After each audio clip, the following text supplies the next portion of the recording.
अस्सलाम वालेकुम, मैं हूँ राना अज़ीम और आप देख रहे हैं आपका अपना यूट्यूब चैनल साइंसिफाई योरसेल्फ। तो जिन लोगों ने चैनल को सब्सक्राइब नहीं किया वो चैनल को सब्सक्राइब करें और वीडियो को लाइक करें, कमेंट करें और शेयर करें। आज जो हमने टॉपिक डिस्कस करना है वो है लिमिटेशंस ऑफ वीबीटी। हमने जो पिछला टॉपिक डिस्कस किया था हमने वीबीटी को डिस्कस किया था और उससे पहले हमने स्ट्रॉन्ग फील्ड और वीक फील्ड लिगेंड को डिस्कस किया था। तो हमने स्ट्रॉन्ग फील्ड, फिर उसके बाद वीबीटी, फिर लिमिटेशन, फिर उसके बाद हम सीएफटी की तरफ मूव करेंगे, उसके अजम्पशंस वगैरह को देखेंगे, देन उसके बाद उसके स्ट्रक्चर्स को देखेंगे, देन उसकी प्रॉपर्टीज़ और फिर उसके लिमिटेशंस को देखेंगे। ठीक है जी। और उसके बाद हम नेक्स्ट मूव करेंगे एमओटी की तरफ। तो तीनों हमने थ्योरीज़ को अच्छी तरीके से क्लियर करना है। तो आज जो हमने छोटा सा टॉपिक डिस्कस करना है वो क्या है कि लिमिटेशन क्या है वीबीटी के अंदर। तो लिमिटेशन के अंदर सबसे पहला पॉइंट जो वो कहता है कि मेटल इन्वॉल्विंग DsP2 हाइब्रिडाइजेशन। ठीक है जी। मेटल जिसके अंदर हाइब्रिडाइजेशन कौन सी होती है, DsP2 हाइब्रिडाइजेशन होती है, उसके अंदर क्या आ जाती है, लिमिट आती है कि होनी तो क्या चाहिए थी, sp3 होनी चाहिए थी उसके अंदर, लेकिन DsP2 हो जाती है। वो हम देखते हैं कि कैसे हो जाती है। इस पॉइंट को और इस पॉइंट को, दोनों पॉइंट को मैं अच्छी तरीके से समझा के आपको क्लियर करवाऊंगा कि magnetic nature of some complexes इसकी हम कैसे एक्सप्लेन करेंगे। ये दोनों पॉइंट्स को अभी छोड़ देते हैं। और तीसरा जो पॉइंट है वो क्या है कि नॉट एक्सप्लेन फॉलोइंग्स, या तो कलर ऑफ ट्रांजिशन मेटल्स। तो कलर ऑफ ट्रांजिशन मेटल्स को भी नहीं बताता क्योंकि इसके अंदर डी जो ट्रांजिशन है वो भी सही तरीके से नहीं बताता, क्योंकि इसके अंदर स्प्लिटिंग को सही तरीके से समझाया नहीं जाता। स्प्लिटिंग जो है वो CFT के अंदर, क्रिस्टल फील्ड थ्योरी के अंदर सही तरीके से समझाई जाती है। तो स्प्लिटिंग जब उसके अंदर सही तरीके से समझाई जाएगी तो डी ट्रांजिशन, अब जो डीजनरेट डी ऑर्बिटल्स हैं वही जो है वो क्या होते हैं, स्प्लिट होते हैं, और जिसकी वजह से क्या होता है कि इलेक्ट्रॉन एक सेट से दूसरे सेट में मूव करता है, जिसकी वजह से जो एनर्जी निकलती है in the form of colour, जिसकी वजह से कलर बनते हैं, कलर ऑफ ट्रांजिशन एलिमेंट्स। उसके बाद एब्जॉर्प्शन स्पेक्ट्रा।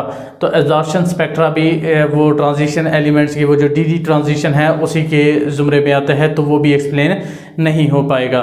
और हीट ऑफ फॉर्मेशन भी इसके अंदर एक्सप्लेन नहीं होती। क्लियर हो जाएगी बात।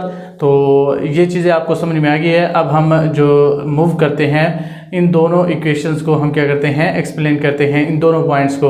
पहला पॉइंट क्या है, मेटल इन्वॉल्विंग DsP2 हाइब्रिडाइजेशन, उसको ये सही तरीके से एक्सप्लेन नहीं कर पाता।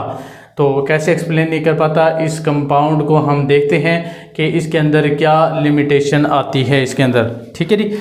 तो अब यहाँ पर अगर हम इसका जो स्ट्रक्चर है वो लिख लेते हैं, CuNH3 का फ्राइस और आगे है SO4। ठीक है जी। अब यहाँ पर अगर हम देखें तो सबसे पहले मैंने आपको जो VBT के बारे में बताया था कि सबसे पहले आपको दो चीज़ें ही पता होनी चाहिए। एक तो जो सेंट्रल एटम है, सेंट्रल मेटल एटम है, उस पर ऑक्सीडेशन नंबर मालूम होना चाहिए, और जो दूसरी चीज़ है कि जो लिगेंड लगा हुआ है साथ वो स्ट्रॉन्ग फील्ड है या वीक फील्ड है। तो पहले हम क्या मालूम करते हैं, सेंट्रल मेटल एटम पर ऑक्सीडेशन नंबर। तो ये क्या है, -2, तो इधर क्या आ जाएगा +2। अब +2 कैसे आ सकता है कि Cu का जो ऑक्सीडेशन नंबर है +4 NH3 का जो ऑक्सीडेशन नंबर है =, अब यहाँ क्या है +2। ठीक है जी। अब 4 NH3 Cu का क्या हमने मालूम कर रहे हैं, और 4 NH3, अब NH3 का क्या होता है 0 + 2, तो Cu + 0 + 2, और Cu जो है वो इक्वल हो जाएगा +2 के। तो जो कॉपर है उसका जो ऑक्सीडेशन नंबर हमने मालूम कर लिया है वो क्या है, +2। अब +2 इसका ऑक्सीडेशन नंबर आ गया है। और हम अगर ग्राउंड स्टेट की बात करें, किसकी, कॉपर की, कॉपर का हम इसकी क्या लिख लेते हैं, इलेक्ट्रॉनिक कन्फिग्रेशन, तो आर्गॉन। ठीक है जी।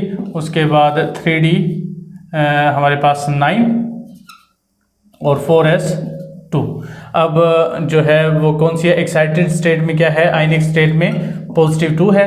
तो +2 की जो इलेक्ट्रॉनिक कन्फिग्रेशन बनेगी वो कौन सी होगी, 3D9, और 4s वाले जो दो इलेक्ट्रॉन है वो क्या हो जाएंगे, निकल जाएंगे +2 की वजह से। ठीक है जी। अब यहाँ पर हम क्या बना लेते हैं, इसकी ऑर्बिटल्स शेप बना लेते हैं, 1 2 3 4 और 5। ठीक है जी। अब s आ जाएगा और फिर आगे क्या होगा, p ऑर्बिटल होगा, नेक्स्ट 1 2 और 3, और आगे जो है वो d ऑर्बिटल 4d इस्तेमाल होगा, ठीक है जी। तो ये क्या है 3d 4s 4p, और यहाँ पर जो है वो नेक्स्ट 5 जो है वो कौन से होंगे, 4d के होंगे। अब यहाँ पर अगर हम देखें तो 3d जो है, अब 3d के अंदर कितने इलेक्ट्रॉन है, 1 2 3 4 5 6 7 8 9, अब 9 इलेक्ट्रॉन है। अब मैंने आपको कल वीपीटी को समझाते हुए एक मोस्ट इम्पोर्टेंट पॉइंट बताया था कि जो कोऑर्डिनेशन कंपाउंड होते हैं उसके अंदर जो बॉन्ड होता है वो कौन सा होगा, कोऑर्डिनेट कोवलेंट बॉन्ड होगा। और कोऑर्डिनेट कोवलेंट बॉन्ड कब बनता है, जब एक जो ऑर्बिटल है वो एम्प्टी हो और दूसरे ऑर्बिटल के अंदर लॉन पेयर मौजूद हो, ठीक है जी। तो उस वक्त क्या बनता है, हमारे पास बॉन्ड बनता है। अब यहाँ पर अगर हम देखें तो डी के अंदर क्या मौजूद है, एक इलेक्ट्रॉन हाफ फील्ड है ये, और हाफ फील्ड जो है वो सिंपल कोवलेंट बॉन्ड तो बना लेता है, लेकिन कोऑर्डिनेट कोवलेंट बॉन्ड जो कि कोऑर्डिनेशन कंपाउंड की हम बात कर रहे हैं, तो ये बॉन्ड नहीं बनेगा यहाँ पर, ठीक है जी, क्योंकि इसने लॉन पेयर को डोनेट करना है और लॉन पेयर यहाँ पर नहीं आ सकता। तो होना ये चाहिए था कि इसके अंदर आता, इसके अंदर आता, और इसके अंदर और इसके अंदर, ठीक है जी। तो होना तो यही चाहिए था कि यहाँ पर जो है NH3 यहाँ पर आता, NH3 NH3 NH3 और NH3, ठीक है जी। होना यही चाहिए था कि यहाँ पर जो है लॉन पेयर को डोनेट करता, और ये जो ज्योमेट्री बनती वो कौन सी होती, sp3, एक s और 3 p के जो ऑर्बिटल्स है वो हाइब्रिडाइजेशन कौन से बनाएगी, sp3, और यहाँ पर जो ज्योमेट्री बननी थी वो कौन सी बननी थी, टेट्राहेड्रल ज्योमेट्री बननी थी। लेकिन यहाँ पर हुआ क्या है कि यहाँ पर जो हाइब्रिडाइजेशन आ रही है, अभी हमने जो बात की पीछे कि DsP2 आ रही है, कौन सी हाइब्रिडाइजेशन आ रही है, DsP2। अब ये DsP2 कैसे आ गई है हाइब्रिडाइजेशन, तो इसको हम देखते हैं।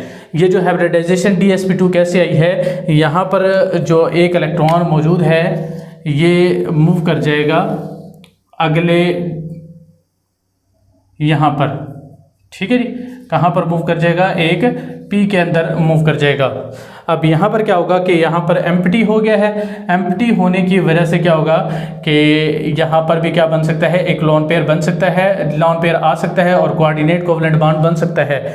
तो कोऑर्डिनेट कोवलेंट बॉन्ड बन सकता है, तो यहाँ पर जो बॉन्ड बनना था अब यहाँ पर नहीं बनेगा, बल्कि कहाँ बन जाएगा, NH3 यहाँ पर आ जाएगा। तो अब अगर हम इसकी हाइब्रिडाइजेशन को देखें तो एक D एक S और 2 P, DsP2, ठीक है जी। तो हाइब्रिडाइजेशन कौन सी बनेगी, एक D और एक S और 2 P के जो ऑर्बिटल हैं ये ओवरलैप करेंगे, मिक्स करेंगे, इंटरमिक्स करेंगे, हाइब्रिडाइज होंगे और क्या बनाएंगे, हाइब्रिडाइजेशन DsP2। और इसकी जो ज्योमेट्री होगी वो फिर क्या कौन सी होगी, स्क्वायर प्लेनर होगी। हालांकि होनी कौन सी चाहिए थी, टेट्राहेड्रल होनी चाहिए थी अगर हम तरतीब के साथ चलते। लेकिन हुआ क्या है कि एक इलेक्ट्रॉन यहाँ से मूव करके कहाँ चला गया है, यहाँ पर, ठीक है जी। क्लियर हो जाएगी बात।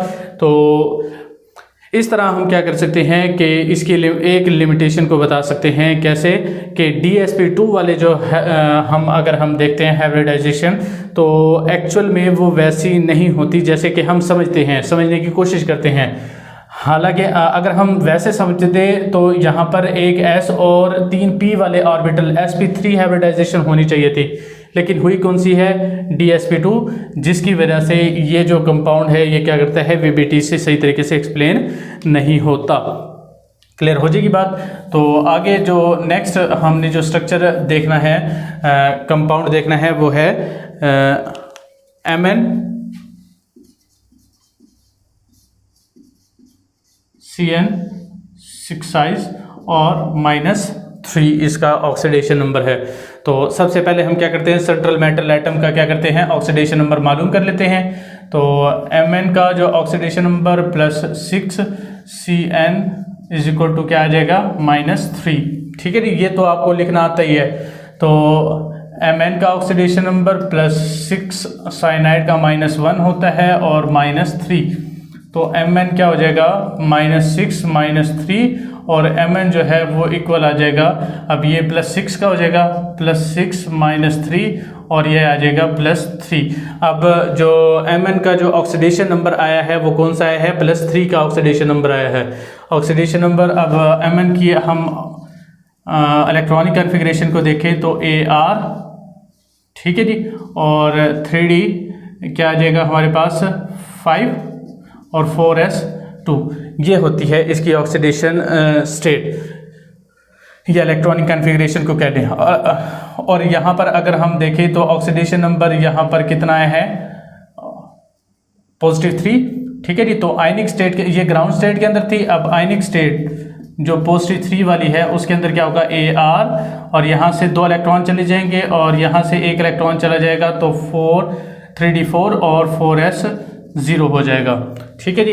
तो इस तरह ये आयनिक स्टेट आ जाएगी। जिस तरह हमने इसके अंदर आयनिक स्टेट लिखी थी वैसे ही उसके अंदर आयनिक स्टेट लिख दी है। अब यहाँ पर हमने क्या करना है, उसके जो ऑर्बिटल्स है उनको बनाना है, ठीक है जी। तो ऑर्बिटल बनाते हैं। अब यहाँ पर डी के ऑर्बिटल बनेंगे, पहले 1 2 3 4 5, फिर एस के ऑर्बिटल बनेंगे और फिर पी के ऑर्बिटल बनेंगे और फिर डी के ऑर्बिटल बनेंगे। क्लियर हो जाएगी बात। तो यहाँ पर जो 4 इलेक्ट्रॉन है तो 1 2 3 और 4 ये इलेक्ट्रॉन फिल हो गए। क्लियर हो जाएगी बात। अगर हम देखें तो यहाँ पर जो लिगेंड है वो कौन सा है, साइनाइड। अब साइनाइड में जो बॉन्डिड है वो कौन सा एटम है, कार्बन। और हमने कहा था कि कार्बन एटम जो होता है वो कौन सा होता है, स्ट्रॉन्ग फील्ड के लिए ज़ाहिर होता है। तो साइनाइड क्या है, स्ट्रॉन्ग फील्ड लिगेंड है। हालांकि स्ट्रॉन्ग फील्ड होने की वजह से अब क्या करना चाहिए, इसको ओवरलैप करवाना चाहिए। ये जो इलेक्ट्रॉन्स है ये क्या होने चाहिए, ओवरलैप हो जाने चाहिए। और यहाँ पर ऐसे कुछ स्ट्रक्चर बनना चाहिए कि 1 डी के अंदर ये होने चाहिए और मतलब 2 डी के होने चाहिए, ठीक है जी। जिसकी वजह से क्या होगा कि अनपेयर इलेक्ट्रॉन मौजूद नहीं होंगे।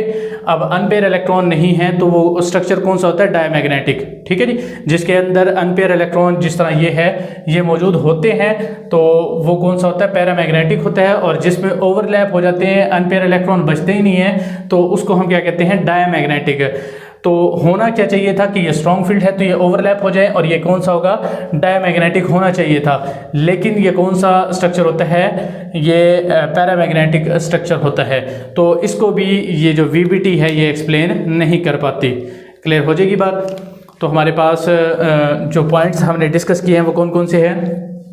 एक तो मेटल इन्वॉल्विंग DsP2 हाइब्रिडाइजेशन, उसमें हमें ऐसा लगता है कि इसके अंदर DsP2 हाइब्रिडाइजेशन नहीं होनी चाहिए बल्कि sp3 हाइब्रिडाइजेशन होनी चाहिए। लेकिन होती कौन सी है, DsP2, और वो स्टेबिलिटी की वजह से होती है कि D जो है अगर बॉन्ड बनाता है तो ज़्यादा स्टेबल हो जाता है, ठीक है जी। उसके बाद दूसरा जो पॉइंट है वो क्या है, magnetic nature of some complexes. अब इसके अंदर स्ट्रॉन्ग फील्ड की वजह से डायमैग्नेटिक होना चाहिए, ओवरलैप की वजह से स्ट्रॉन्ग फील्ड है तो वो क्या करेगा, इलेक्ट्रॉन्स को ओवरलैप करवा देगा, ठीक है जी, फिलअप करवा देगा, जिसकी वजह से डबल पेयर हो जाएंगे तो अनपेयर नहीं रहेंगे, जिसकी वजह से डायमैग्नेटिक बनना चाहिए। लेकिन ये कौन सा है, पैरामैग्नेटिक।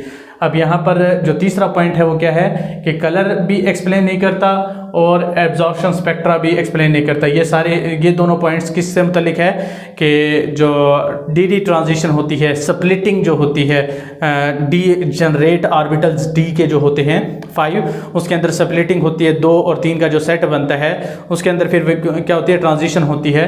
तो दोनों चीज़ें इसके अंदर एक्सप्लेन नहीं होती। वो क्रिस्टल फील्ड थ्योरी के अंदर हम अच्छी तरीके से उसको एक्सप्लेन करेंगे कि कैसे जो है डी ऑर्बिटल, जो डी जनरेट ऑर्बिटल्स है वो कैसे जो है आपस में अलग हो जाते हैं और फिर इलेक्ट्रॉन जो है जंप करते हैं एक सेट से दूसरे सेट में। और लास्ट में जो है वो क्या है, हीट ऑफ फॉर्मेशन, ये भी उसको एक्सप्लेन नहीं करता।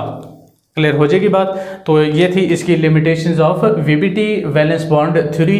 अब जो हमने नेक्स्ट टॉपिक डिस्कस करना है वो CFT के बारे में देखेंगे कि उसके एजम्पशंस कौन कौन से हैं, ठीक है जी। और उसका कुछ टेट्राहेड्रल और ऑक्टाहेड्रल के लिए, कम्प्लेक्स के लिए अलग अलग जो हमारे पास पॉइंट्स है उनको भी हम सही तरीके से एक्सप्लेन करेंगे और साथ में उनके स्ट्रक्चर को भी एक्सप्लेन करेंगे, ठीक है जी। तो मिलते हैं नेक्स्ट वीडियो में, तब तक के लिए अल्लाह हाफिज़।